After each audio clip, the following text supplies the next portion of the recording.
In the first signs of unity, the opposition Congress convened the first joint meeting of constituent political parties of the India bloc, where a decision was taken to form a coordination committee to strategize the electoral battle for both the Lok Sabha seats in Goa.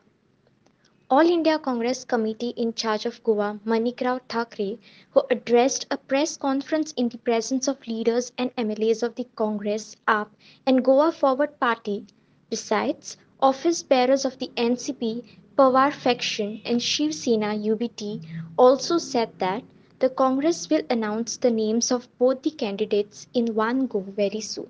Big plots for sale from 1,000 to 20,000 square meters at Mapsa, Menkodem and Dhargal. Contact Big Tycoon. India Aghadi की गोवा के दोनों parliament seat के बारे में यहाँ पे meeting हुई है।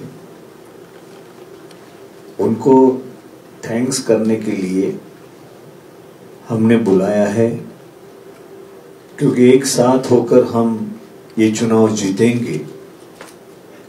इस सभी ने बड़ी अच्छी तरीके से जोर शोर से ये कहा है कि हम इंडिया आघाड़ी दोनों सीट जीतने वाले हैं।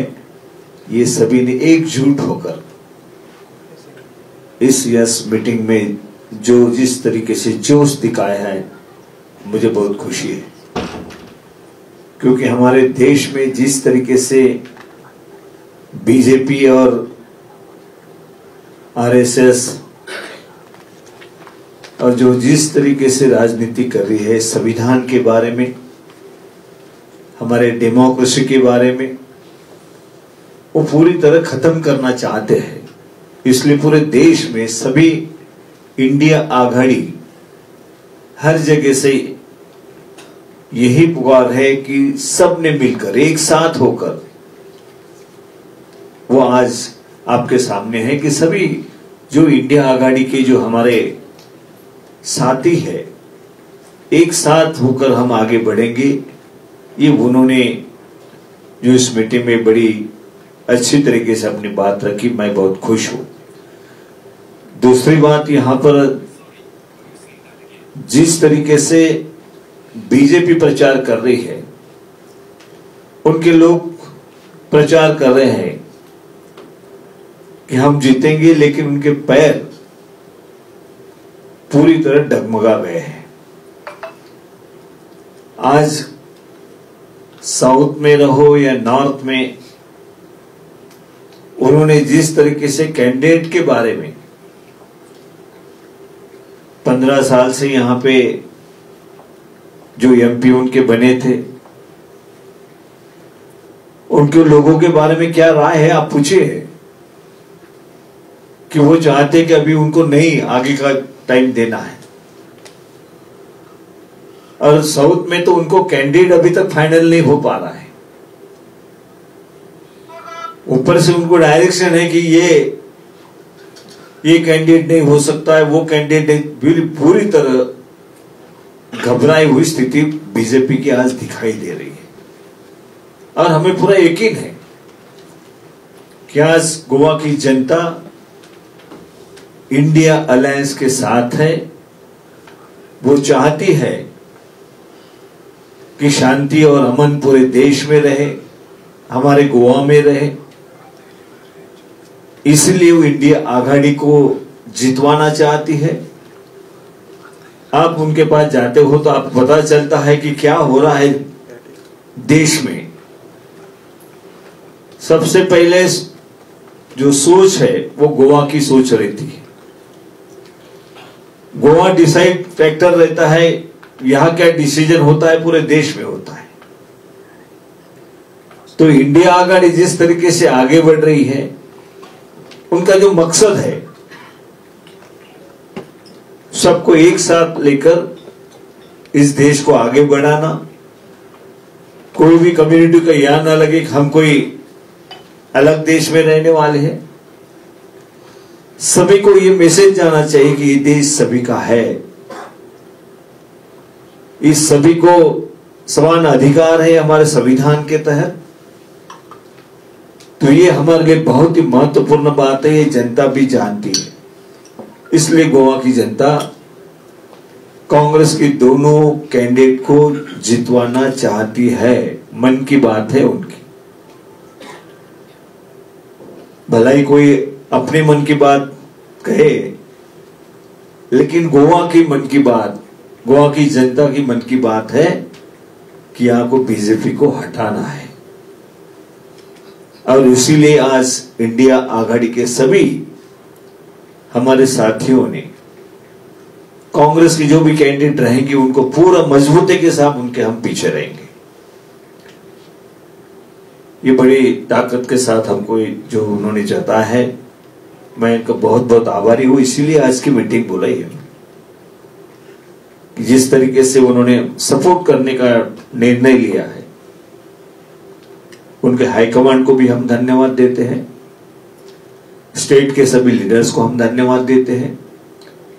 वो प्लान किस तरीके से बनाना है, उस तरीके से एक कमेटी बनाकर सबको साथ में लेकर, सभी हमारे इंडिया अलायंस पार्टी को साथ में लेकर हम आगे बढ़ेंगे और जनता को विश्वास देंगे कि हम या कैंडिडेट देने के बाद आपकी परीक्षा में खरे उतरेंगे। ये मैं गोवा की जनता को विश्वास देना चाहता। सभी को मैंने धन्यवाद के लिए बुलाया था, लेकिन बार बार हम बैठेंगे। आज हमारी मीटिंग एक हुई, खत्म नहीं हुई है। कोऑर्डिनेशन रहेगा, कमेटी भी रहेगी, उनके सुझाव भी हम लेंगे कि किस तरीके से प्रचार करना है, क्या करना है। कुछ सुझाव उस तरीके से आएंगे उनके पार्टी की तरफ से, वो भी हम लेंगे और आगे बढ़ेंगे। आज मैं सभी सभी को मैं धन्यवाद देना चाहूंगा कि आप हमारे मीटिंग खत्म हुई तक रुके। सबको मैं धन्यवाद करता हूं। हमारे अलायंस पार्टी के सभी अध्यक्ष हैं, सभी यहाँ पर सीनियर लीडर्स हैं। इसके बाद भी लगातार मीटिंग होती रहेगी। धन्यवाद। सर, एक ही देखा जाएगा तो आपने बताया कि बीजेपी ने अभी तक कैंडिडेट फाइनल किया, पर नॉर्थ गोवा से बीजेपी ने कैंडिडेट फाइनल किया, पर कांग्रेस का अलायंस का अभी तक कैंडिडेट फाइनल नहीं हो रहा है। और जो भी कुछ नामों को यहाँ के रीजनल पार्टी अपोज कर रही है, कोऑर्डिनेशन के बारे में कैसे देखते हो चैलेंजेस? देखो, ये कोऑर्डिनेशन हमारा है, वो आपके सामने दिखाई दे रहा है, उसमें कोई अंतर नहीं है। मेन बात यह है कि हम दोनों कैंडिडेट एक साथ डिक्लेयर करें। बीजेपी को क्यों नहीं पूछा कि भाई क्यों दोनों कैंडिडेट डिक्लेयर नहीं किया आपने? हम तो दोनों कैंडिडेट एक साथ डिक्लेयर करने वाले हैं। कब सर? जल्दी। सर, यंग फेसेस होंगे इस बार या वही पुराने रिपीट होंगे?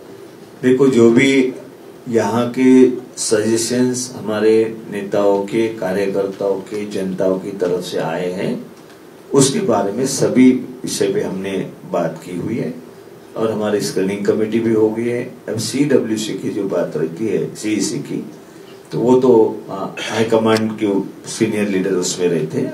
उनके होने के बाद जल्द वो मीटिंग होगी और जल्द हम दोनों कैंडिडेट डिक्लेयर करेंगे। रेवोल्यूशनरी गोवांस आपके साथ नहीं है, उनका बहुत बड़ा वोट शेयर है गोवा में। देखिए, ये बीजेपी की बी टीम है। जिस तरीके से राजनीति वो कर रही है, किसको फायदा पहुंचा रहे हैं? वो किसको फायदा पहुंचा? हर स्टेट में कोई तो भी एक ऐसी टीम बीजेपी ने खड़ी करके रखी है कि जिसके आधार पे कांग्रेस का वोट कटे, इंडिया आघाड़ी का वोट कटे। ये तो प्लानिंग है। आप देखिए, पहले ऐसा लगता है कोई अलग से पार्टी लड़ रही है, लेकिन उनका मकसद होता है बीजेपी को फायदा पहुंचाना। लेकिन जनता अब समझ चुकी है। एक बार ये बात छुपी हुई रहती है, बार बार ये बात छुपती नहीं है। कितने भी जोर जोर से बात करे, अभी पार्लियामेंट के चुनाव में क्यों खड़े हो रहे हो? किसको गिराना है, किसको चुन के लाना है? ये लोग समझ चुके हैं। अभी कोई उसका फायदा नहीं होगा। वो समझ हो सकता है क्या आपके लिए, मतलब उनका आपके अगेंस्ट खड़ा रहना? देखो, किसको फायदा पहुंच रहा है वो तो सुन रहे हो ना आप। बीजेपी की बी टीम, मैंने कहा, बीजेपी चाहती है कि कांग्रेस के, हमारे इंडिया अलायंस के वोट कटे। तो हर जगह पे ऐसी पार्टी की उनको जरूरत होती है जो आपने जिस आरजी पार्टी का नाम लिया है, वो पार्टी है। सर जी, लेकिन उनका दावा है कि उन्होंने पहले आपको अप्रोच किया था, आपके तरफ से उनको कोई मुझे अप्रोच नहीं किया उन्होंने, ना कोई बात की। अचानक कैंडिडेट खड़े करने का डिसीजन लिया। अगर वो सही है, उनको बीजेपी को हराना है तो हमारे साथ आ सकते हैं, लेकिन बीजेपी को हराना नहीं है। बीजेपी बी टीम रहने के बाद बीजेपी को कैसे हराने का सोचेंगे वो? उनका कहना है कि वो लास्ट मोमेंट तक आप सिलेक्ट ही नहीं करते कैंडिडेट, देर हो जाती है, एंड देन आप लोगों तक पहुंच नहीं पाते। ये कोई वजह हो सकती है क्या? आप अपने दिल को पूछो। हो सकती है क्योंकि कि भाई देखो, यहाँ इंडिया अलायंस के सब पार्टीज बनी है, इन्होंने तो नहीं कहा कभी कि भाई ये हो रहा है तो ये हम नहीं करेंगे। लेट हो रही है कांग्रेस पार्टी का डिक्लेयर जो कैंडिडेट करते हैं उसका एक ठीक ढंग से प्रोसेस है, डेमोक्रेसी कांग्रेस पार्टी में, तो वो तहत वो होता है। कोई एक पार्टी ने अगर कहा नहीं तुम्हारे जब पूरे सीईसी की मीटिंग ले लो और हम कहता है वैसा डिक्लेयर कर दो, ये इस तरीके से बात करना उनको तय हो चुका है उनका। शायद अभी तक इसलिए नहीं बोल रहा हूं मैं कि उन्होंने कहा कि नहीं बीजेपी के खिलाफ लड़ेंगे और हम आघाड़ी को मदद कर देंगे, सर जब वजह की बात इंडिया अलायंस को मदद कर देंगे, पर आपकी बात हुई लेकिन वो तो बीजेपी को मदद करना चाहते हैं।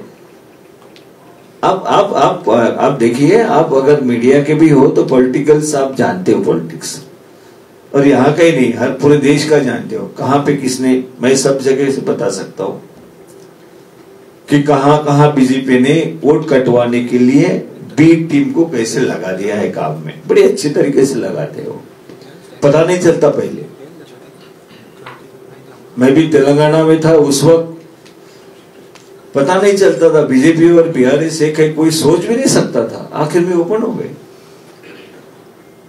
एमआईएम और बीजेपी एक हो सकती है किसी ने नहीं सोचा था, लेकिन आगे पता चला जनता को, जनता ने पूरी तरह आउट कर दिया उनको। जी यहाँ पर भी पता चलने वाला है, चल गया है लोग। ये आज एक कैजुअल इनवाइट था सबके लिए, तो विजय सरदेसाई जो गोवा फॉरवर्ड के उनको ऑफिशियल अभी इंडी का जो अलायंस पार्टनर बना रहे हैं क्या, कुछ ऐसा कुछ डिसाइड हुआ है? देखो वो उनका ये है कि इंडिया अलायंस एक बात हमारे सेंट्रल की है, ये तो आप जानते हो सभी कि इंडिया अलायंस जो बना है नेशनल लेवल पे बना हुआ है। उसके तहत जो भी इंडिया अलायंस में वो तो मीटिंग में रहते हैं। अगर विजय सरदेसाई ने भी कहा कि हम सपोर्ट करने वाले हैं, हमारे विचारों के आधार पे वो चलते हैं, वो सपोर्ट करने वाले, तो हमें खुशी है। लेकिन अभी तक आपको मालूम नहीं वो आपके विचारों पे चल रहे हैं या नहीं? मैंने कहा ना, और वो हमारे प्रीपोल अलायंस पार्टनर भी तो है। हाँ पहले भी अलायंस पार्टनर रह चुके हो। सर ये कांग्रेस पार्टी कितना सीरियसली देखते हैं कि बीजेपी ने और एक नॉर्थ गोवा का सीट कैंडिडेट अनाउंस किया है? जी एक वापस बीजेपी ने अनाउंस किया कैंडिडेट नॉर्थ गोवा का, क्योंकि 5 से 6 बार बीजेपी ने जीता है नॉर्थ गोवा में। कितना सीरियसली देखते हैं कि चॉइस करने का? अभी समझो कैंडिडेट कांग्रेस ने कब तक ये सेलेक्ट करेगा, और ये 5 से 6 बार बीजेपी सीट आ रहा है नॉर्थ गोवा में, कैसे दिखते हैं? देखिए हम उसके लिए जल्द से जल्द हमारा कैंडिडेट डिक्लेयर होगा, उसमें कोई चिंता की बात नहीं, और एक साथ होकर हम लड़ रहे हैं। और इस वक्त पूरी तरह गोवा में जो हवा चल रही है वो उनके बीजेपी के खिलाफ चल रही है, उन विचारधाराओं के खिलाफ चल रही है, उनको सपोर्ट करने वाले नहीं मिलेंगे। अभी जनता ने ठहरा लिया है कि अभी बहुत हो गया है उनका, अभी आगे नहीं चलने वाला है। ठाकरे साहेब, कोऑर्डिनेशनच्या बाबतीत म्हणतात की काँग्रेसकडे उशीर होत आहे, तुमचा जो अलायन्स पार्टनर आहे आम आदमी पक्षाने याआधी आपला कॅन्डिडेट घोषित केला होता, कारण तुमच्याकडनं सपोर्ट मिळत नव्हता, तुमच्याकडनं कोणत्याही प्रकारचं कम्युनिकेशन होत नव्हतं असं त्यांचं म्हणणं होतं, आणि ऐनवेळी त्यांनी आपला उमेदवार मागे घेतला. याच्यामध्ये काँग्रेसकडनं कुठेतरी गलती होते असं दिसतंय का? शेवटी प्रत्येक पक्षाचं एक हे असतं, डिसिजन असतं, किंवा त्यांना असं वाटलं की आपण त्या ठिकाणी जाहीर करावं स्टेट लेवलला, नॅशनल लेवलला, परंतु ज्या वेळेला नॅशनल लेवलवर चर्चा झाली, ज्यावेळेला नॅशनल लेवलवर चर्चा झाली की आपण एकत्रपणे गोव्यामध्ये गेलं पाहिजे, तर त्यावेळेला तो निर्णय त्यांनी घेतला. असं काही वेगळा त्याच्यामुळे काही वेगळा फरक पडला असं कुठेच नाहीये. शेवटी नॅशनल लेवलला निर्णय होतात. नॅशनल लेवलला जे निर्णय झाले ते आम्ही एकत्र जाण्याचा निर्णय घेतलेला आहे. आज सगळेजण बैठकीमध्ये आहेत. तुम्हाला वाटतं की इथल्या राज्यातल्या नेतृत्वाने घाई केली का कॅन्डिडेट डिक्लेअर करताना? नाही, घाई कसं म्हणायचं. प्रत्येकाची उमेदवार ठरवण्याची, जाहीर करण्याचं एक ठिकाणी वेळ असतं. कोणी अगोदर करतं, कोणी प्रोसेस मध्ये मागावून होतं. आता कोणी जाहीर केलं त्याचा अर्थ हा नाही ना की त्यांनी जाहीर का केलं, ते विरोधात जाणार. ज्यावेळेला हायकमांडचं डिसिजन झालं त्यावेळेला त्यांनी निर्णय घेतला की सोबत जायचंय काँग्रेस पक्षाच्या. आप गोवा फॉरवर्ड के लीडर विजय सरदेसाई का ये स्टेटमेंट कैसे देख रहे हैं कि अगर सार्दिना कैंडिडेट हुआ तो हम उसको सपोर्ट नहीं करेंगे? देखो, उन्होंने अभी तक मेरे पास ऐसा कुछ बताया नहीं. आपके पास बताया होगा. कोई ऐसी बात नहीं हुई ये होना कैंडिडेट के. हमारी कैंडिडेट के ऊपर कोई बात यहाँ पर मीटिंग में नहीं हुई. आप पे दबाव डाल रहे हैं गोवा फॉरवर्ड? देखो, कोई दबाव का कारण नहीं है. सब मिलकर कर रहे हैं तो क्यों आप दबाव डाल रहे हैं कि ये मैं स्टेटमेंट किया है उन्होंने. देखो, हर का कोई स्टेटमेंट रहो, ये रहो, तो अलग अलग अपना टीम प्रकट करते हैं. लेकिन अभी एक साथ बैठने के बाद एक साथ होकर हम लड़ेंगे ना. कुछ नाम आपने अभी आज की मीटिंग में सिलेक्ट किए हैं? कुछ नाम नहीं, ये मीटिंग कोई नाम सिलेक्ट करने के लिए नहीं थी, न कैंडिडेट के बारे में चर्चा करने के लिए थी. तो कब होगा सर? जल्द से जल्द करेंगे. डिस्कस ही नहीं हुआ तो आप डिक्लेयर कर करेंगे? किससे डिस्कस करने का? कैंडिडेट के नाम के ऊपर कुछ चर्चा हुई है क्या? आपने अलायंस पार्टनर, मैंने कहा ना, आज की मीटिंग में उनको थैंक्स करने के लिए मीटिंग बुलाई है. सबको आप सपोर्ट कर रहे हैं, सबका हम थैंक्स करते हैं. इंडिविजुअल हम बात होती रहेंगी ना हमारी. आजच्या मीटिंग मध्ये काही समिती वगैरे हाँ, समिति करने का डिसीजन हुआ है. सबकी एक कमेटी होंगी. वो किस तरीके से चुनाव में हम आगे जाना है, कौन से पॉइंट्स पे जाना है, कहाँ का सभा लेना है, मीटिंग कैसे होंगी, इसके ऊपर सब हमारा डिस्कशन होते रहेंगे. हम लगातार करते रहेंगे. कांग्रेस पार्टी में सब एकजुट है क्या? बहुत उनको डिफरेंसेस देखने को मिलते हैं? नहीं, बिल्कुल डिफरेंसेस नहीं. सब कांग्रेस पार्टी एकजुट है और दोनों के दोनों सीट सब इंडिया अलायंस पार्टी जीतेंगी, ये मैं बताना चाहता हूँ. आज मीटिंगला तुमचे जे खासदार आहेत सारदीना पण ते कुठेच दिसत नाहीयेत. सारदीनाने काही उमेदवारी मागितली असेल त्याच्यामुळे कदाचित त्यांना वाटलं असेल की चर्चा काय व्हायची होऊ द्यायची. मी बाहेर थांबतो. कैंडिडेट्स के नाम सेंटर से आएंगे कि फिर गोवा में ही डिस्कस करेंगे? टीएमसी देखो, सबको मैं थैंक्स करता हूँ क्योंकि अभी मेरे ख्याल से क्वेश्चन खत्म हो गए. सर, इश्यू कोणते आहेत तुम्हाला वाटतं? इश्यू कोणते आहेत या गोव्याच्या संबंधी? रिजनल कोणते घेणार तुम्ही? ते स्थानिक नेते सगळे इथं इंडिया अलायन्सचे नेते बसलेले आहेत. ते ठरवतील कुठले मुद्दे आपण पुढे घ्यायचे आणि ते तुमच्या समोर प्रेस कॉन्फरन्स सांगतील ना. या मुद्द्यावर आम्हाला मत मागतोय, या मुद्द्याला आम्हाला घरोघर जायचं आहे. आमचा कार्यक्रम तसा लवकरच जाहीर होईल. इंडिया अलायन्सचे सगळे नेते बसून ते जाहीर करते. One more thing is that how would you see when you give a candidate, consensus candidate, that how would you see on this issue that he doesn't jump from your party to other? ये इसका ठाकरे साहब, आपकी democracy बहुत slow है और क्या slow है? क्यों स्लो है? दिखाई दे रही है आपको? बीजेपी तो महिला का नाम भी अंदर ले आई है अभी, और आप लोग ने कुछ निर्णय नहीं किया है. कांग्रेस में कोई महिला का नाम है नहीं. देखिए, हमारे पूरे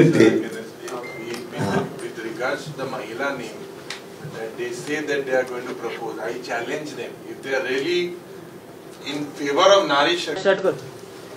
सगळ्यांना योकार आणि नमस्कार. आईच्या या पत्रकार परिषदेत हाजीर आसात आमचे ऑल इंडिया काँग्रेस कमिटीचे गोयचे इन्चार्ज श्री माणिकराव ठाकरेजी. तसेच आज आमच्या बरोबर आसात आमचे इंडिया ब्लॉक अलायन्स आणि 2022 असेंब्ली इलेक्शनाचे आमचे अलायन्स पार्टनर. इंडिया ब्लॉक अलायन्साचे आमच्या बरोबर आसात आम आदमी party, NCP Sharad Pawar faction, Shiv Sena UBT आणि आमचे 2022चे असेंब्लीचे आमचे अलायन्स पार्टनर गोवा फॉरवर्ड. सो हांव सगळ्यांक हांगा येवकार दिता. आमच्या मदीं आसात गोंय राज्याचे विरोधी पक्ष फुडारी बाब युरिया लेमाव, आमदार बाब एल्टन डिकोस्टा, आमदार बाब कार्लोस फरेरा, आमचे आम आदमी पक्षाचे प्रेसिडेंट बाब अमित पालेकर, आमदार बाब वेंजी विएगास, आमदार बाब क्रूज सिल्वा, तसेच गोवा फॉरवर्ड पक्षाचे जनरल सेक्रेटरी बाब दुर्गादास कामत, NCP शरद पवार फॅक्शनाचे अध्यक्ष बाब जुझे फिलिप डिसोजा, तसेच बाब अविनाश भोसले आणि शिवसेना UBT फॅक्शनाचे अध्यक्ष बाब गितेश कामत आणि तांचे वांगडी, तसेच गोंय प्रदेश काँग्रेस कमिटीचे सिनियर व्हाईस प्रेसिडेंट बाब MK शेख. आयची ही आमची इंडिया ब्लॉकाची पहिली बसका जावन आशिल्ली आणि जेन्ना फाटल्या दिसांनी जेन्ना आम आदमी पक्षान काँग्रेस पक्षाक तेको दिलो ताच्या उपरांत आमी एक प्रेस कॉन्फरन्स घेतिल्ली आणि आमचे इतर जे बाकीचे जे वांगडी आशिल्ले आमचे इंडिया ब्लॉक अलायन्साचे जे आज हांगा हाजीर आसात आणि आमचो गोंयचो रिजनल पक्ष गोवा फॉरवर्ड, आमी आज येता त्या लोकसभे निवडणुकीक 2024ची दोन्ही मतदारसंघ म्हणल्यार नॉर्थ गोवा आणि साऊथ गोवा हे कशा पद्धतीन आमी लढटले, आमच्या भितर कितें स्ट्रॅटेजी आसतली, आमच्या भितर कितें कॅम्पेन जातली हाजेर विस्तारान चर्चा जाली. आणि जेन्ना आम आदमी पक्ष आणि काँग्रेस पक्षान जेन्ना जॉईंट प्रेस कॉन्फरन्स गेल्ली तेन्नाच्यान पळय जे कॉल येतात आणि लोकांचो गोंयकाराचो खास करून जो तांचे जे सेंटिमेंट आशिल्ले ते आनिकूय आज मजबूत जातले, कित्याक 67% लोक गोंयचे जे ह्या सरकार आणि भाजपाच्या ज्या विरोधात जे लोक आसात आणि जे गोंयकार आसात खास करून, म्हाका दिसता आज खंय तरी तांच्या भितर एक कॉन्फिडन्स निर्माण जातलो. आणि खास करून आज हांगा जितले सगळे पक्ष जे हांगा हाजीर आसात, आम आदमी पक्ष, गोवा फॉरवर्ड, NCP, शिवसेना हांचे सगळ्यांचे हांव मना काळजांतल्यान धन्यवाद करता. तांचे स्टेट लिडर तसेच तांचे सेंट्रल लिडर जाणी एक निर्णय घेतलो की आज हे भ्रष्ट जुमला पार्टीचे सरकार जे नरेंद्र मोदीचे जे सरकार आसा ते खंय तरी आज आमच्या देशान जे डेमोक्रेटिक व्हॅल्यूज, जी डेमोक्रेसीचो मर्डर चल्ला, जे आमच्या देशाचे संविधान कॉन्स्टिट्यूशन खंय तरी आज वाईट मार्गार वचपाचो जो ह्या भाजप पक्षाचो जो प्रयत्न चल्ला तो आज खंय तरी आमचे गोंय, आमचो देश आणि आमचे संविधान जर राखून दवरतले जाल्यार म्हाका दिसता आज नीड ऑफ द आवर आशिल्ली की आमी सगळे एकत्र येवपाचे. हाजेर म्हाका चड डिटेलान आनी सांगपाचें ना, but one thing I want to tell प्रेसाच्या माध्यमांतल्यान की जे आमी आज इतर सगळे पक्ष हांगा जमल्यात ते we have decided to form a coordination committee among all the political parties जातून आमचे फुडले इलेक्शन मेरेन विविध कॅटेगरीन कितें कितें कामां आसा ते वांटून आमी दितले. आनी ह्या फावट आमी डिसायड केला की we all are going to fight in one voice, in one spirit. आणि आमचे सगळ्यांचे फोकस आसा की ह्या फावट 2024च्या लोकसभेच्या इलेक्शनात दोनूय सिटां ह्या इंडिया ब्लॉक तर्फे जी आमी लढतले हे जिखून येवपाचो हो आमचो प्रयास आसा. आणि म्हाका खात्री आसा की फाटल्या दिसांनी तुम्ही पळयलें की भारतीय जनता पार्टी जे गेल्ले 1 म्हयन्या पयलीं सांगताले की आमी मुख्यमंत्री म्हणटालो आमी 1 लाखान जिखता, मागीर साऊथ गोवेक गेलो आनी म्हणपाक लागलो आमी 60,000 जिखता. म्हाका दिसता आमची युनिटी पळोवन ते ऑलरेडी रेटल जाल्ले आसात. जेन्ना आमची आणि आम आदमी पक्षाची जेन्ना प्रेस कॉन्फरन्स जाली ताच्या रोखडेच 1 वरा भितर तुम्ही पळयलें की मुख्यमंत्र्यान ताचेर रिएक्शन दिलें रोकडेच सांचे म्हणल्यार तांचो आतलो खासदार साऊथ गोवाचो ताणे रिएक्शन दिले. So we could see that BJP somewhere has rattled. आणि जेन्ना आमी पळयलें की तांणी जेन्ना प्रदेश इलेक्शन कमिटीची मिटींग घेतली आणि साऊथ गोवांतल्यान तांणी 4 नांवां धाडली आणि नॉर्थ गोवांतल्यान तांणी 1 नांव धाडिल्लें. मागीर तांकां कळून आयलें की खंय तरी बीजेपी ही दोन्ही जागा व्हरता, कित्याक तांचे साऊथ गोवाचे 2 कॅन्डिडेटांनी तांकां नाकारले, बाब दिगंबर कामत आणि आमचे स्पीकर तवडकर हांणी सांगले की आपल्याक तिकीट नाका. हाजे वयल्यान सिद्ध जाता की तांकां सुद्दां रियलायज जाला की आज बीजेपीक जिखपाक डिफिकल्ट जाला. जेन्ना आमची युती जाली तेन्ना तांणी मदींच जेन्ना बीजेपीची वयर सेंट्रलाक मिटींग जाली प्रधानमंत्री बरोबर, तेन्ना परत ते राज्यान आयले आनी बोलले की ना आतां आमकां महिला कॅन्डिडेट जाय किंवा आमी महिला सोदता. सो दीस शोज दॅट खंय तरी बीजेपी आज भिल्या, बीजेपी आज रॅटल जाल्या आनी BJP has realise, BJP knows, कित्याक त्या तांच्या मिटिंगेन म्हाका दिसता प्रधानमंत्रीन मुख्यमंत्र्याक सांगलें की तुजी दोनूय जागा एफोर्ड वता, म्हणून ते धांवन बेगीन गोंयान आयले आनी खंय तरी आज महिला कॅन्डिडेट सोदपाचो तांणी प्रयत्न केलो. परत एकदां हांव मना काळजांतल्यान आमचे सगळे आज वांगडी जे हांगा बसल्या तांचे काँग्रेस पक्षा तर्फे हांव धन्यवाद करता.